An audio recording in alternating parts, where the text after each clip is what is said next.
audio stories for kids. This story is quite dark and mysterious, and it features a very old English game, which we call football, and in America, known as soccer. Many centuries ago, in the time of knights and dragons, 3 brothers and their sister were playing football on a green in front of a church. The youngest, whose name was Roland, was the most skilled with the ball. He scooped it up off the ground with his foot and bounced it up and down on his knees until finally he let it drop. But as he was about to kick it, he slipped in the mud, and instead of driving the ball towards the goal, he sent it up into the air, and it soared over the nave of the church and landed in the graveyard behind it. His 2 elder brothers looked at him as he lay on the ground and chorused together, "Roland!" Meanwhile, their sister, Ellen, skipped off to fetch the ball from behind the church. But she was not careful to go around the church keeping it on her right-hand side. No. Instead, she circled the church on her left. In other words, she went widdershins.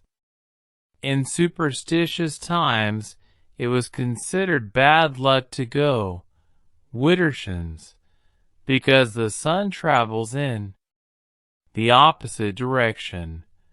The 3 boys waited for their sister to return from behind the church, and then they waited some more. But she did not come back. They looked at each other and shrugged. Eventually, Roland went to look for Ellen. He found her footprints leading into the graveyard, but they stopped in mid-track as if she had vanished into thin air. The mother of these 4 children was none other than Queen Guinevere. By this time, her husband, King Arthur, was buried on the island of Avalon. His famed Knights of the Round Table had dispersed. The castle of Camelot lay in ruins, and she now lived with her children in a townhouse in the northern city of Carlisle. When the 3 boys told their mother how their sister had disappeared, she was distraught. "Oh, my Ellen has been taken by the King of the Elves," she declared.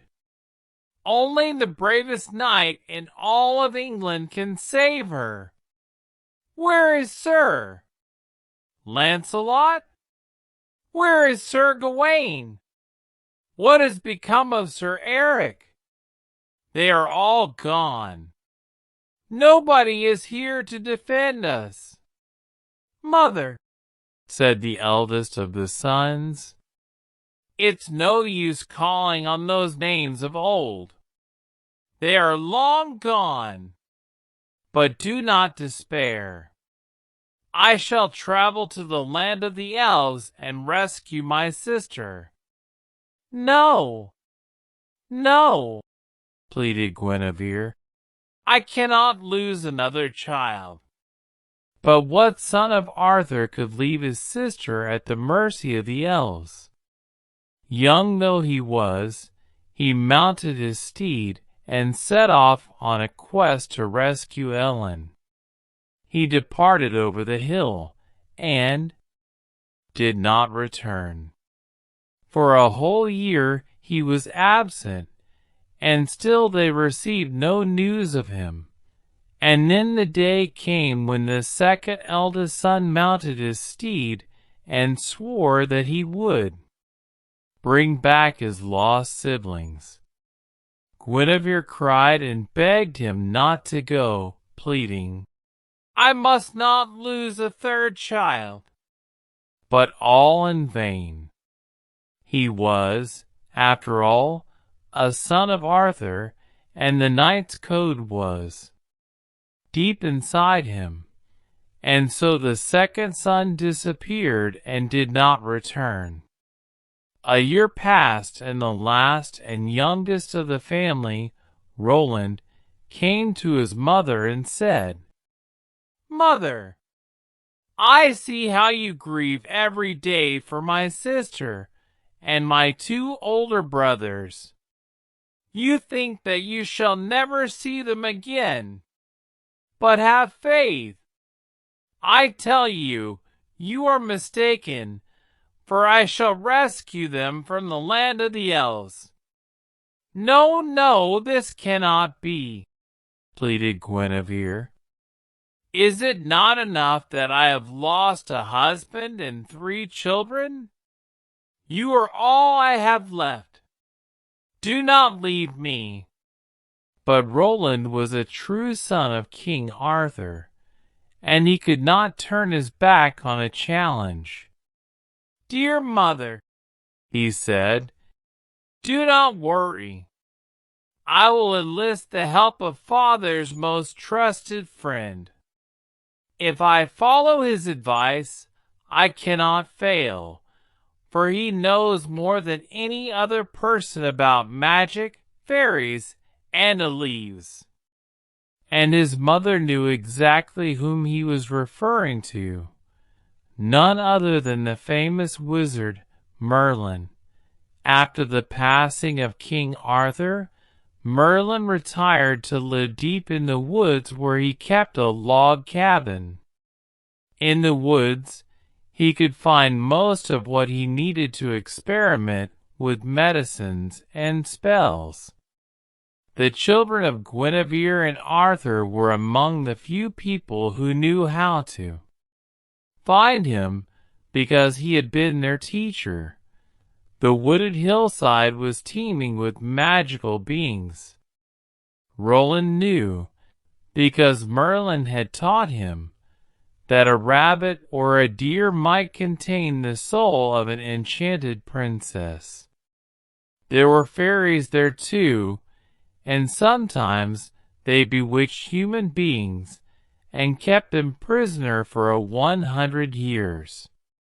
Fairy kidnappings did not happen often, but as Roland led his horse along the woodland path, he kept his hand on the hilt of his sword, just in case he found Merlin sitting at a table outside his hut. The old wizard was sorting through some mushrooms, picking out the most magical, and making sure that he had not picked any that were poisonous. When he saw King Arthur's youngest son, he greeted him and went inside to prepare a welcome drink out of herbs and berries. Then they both sat down at the oak table. Roland told him how his sister had disappeared behind the church, and how his 2 elder brothers had departed to rescue her, but had not returned. "I must succeed where my brothers have failed, or else I shall break my mother's heart. This is why I have come to you, my father's most trusted friend and adviser.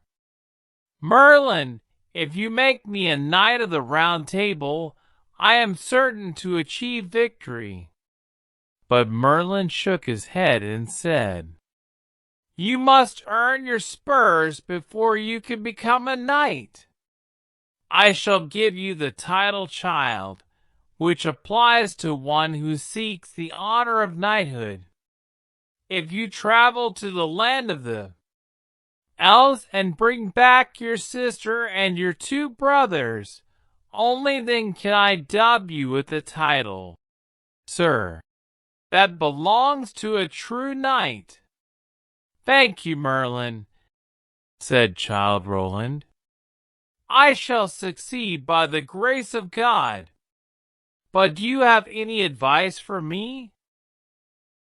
From the moment you enter the land of the elves to the moment you depart, no food must pass between your lips, not a crumb, not a morsel, no matter how hungry you are. If you obey this rule, I believe that you shall succeed where your brothers failed. Thank you, said Roland. I will do my utmost to be worthy of your faith, and now I must be on my way. And Merlin replied, Hold on a moment. Before you go, I have something to give you. Wait here. Merlin went into his hut and returned with a magnificent weapon. This was your father's sword. Its name is Excalibur, and it has never struck in vain. Childe Roland went down on one knee and thanked the wizard for the great gift. Now he knew that he had the wizard's trust. He set off in search of the land of the elves. He rode along dusty roads, over crooked mountains, and across ominous moors. He passed many nights out in the open, cold, wet, and hungry. Eventually he reached the land of the elves. There he met magical people, who were not so different from human beings, only much larger, including those who looked after cows, horses, and pigs. He asked them all for directions to the castle of the king, and they all claimed that they did not know the answer to his questions. He suspected that they were lying and rode on. Eventually he met a woman feeding her hens. Well, young lad, she said, if you wish to meet our king, you must ride 3 times around the green hill. Be sure to travel widdershins. Each time you go round you must call out, Open up! Open up! Let me in!